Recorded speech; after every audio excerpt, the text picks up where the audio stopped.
The problem I have with what you're saying is that if you tell the upper echelons of the entrepreneurs, the business people, Amazon, Apple, all the big corporations, to filter the money back into society, then you are destroying incentive. There's a human element here of free enterprise. Forget about capitalism and the money side. People want to produce. People want to get ahead. People want to have more. So now you're saying, well, you get more, but that more is going to go down to the lower class or the menial workers or the labor workers or the laborers or the people working on the assembly line or the Ford assembly line or the street cleaners or the garbage people, garbage men, they and women. Then you're saying is this is a tax. You're taxing the wealthy.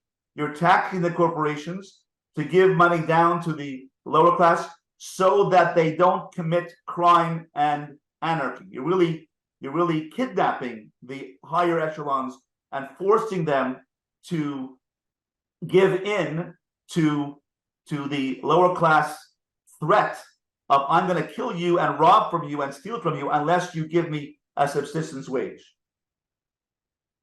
So, I mean, I think in the sense, I think I'm not describing trickle-down economics. And I'm also not, I don't think I'm describing a system. Like I said, I preface this by saying that like this is a utopian scenario, right? Like the best possible outcome is that I don't think that what I'm saying is possible from where we are now. I don't think we can go back, and I don't think this is something we can do moving forward.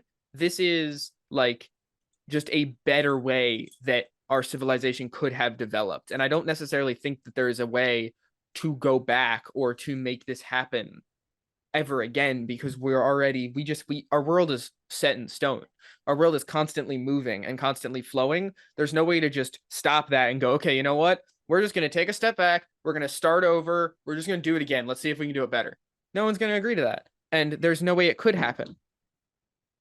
Well, isn't that every 4 years in America and every cycle in a democratic society, they have new elections and they have people proposing to make things better. They're not going to blow up the system and then make it into communism.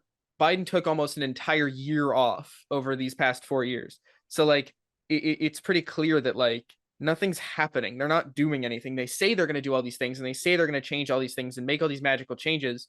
But the truth of the matter is that it's not possible to do those things. And even if it was, they're not going to try, because the people that we're putting in power, sure, we're voting between a bunch of different presidential candidates, but every single one of those presidential candidates is in the top of the pyramid. And they're the problem. Those people are the problem that they're trying to solve. And like we discussed earlier, you can't solve a problem that you're actively in.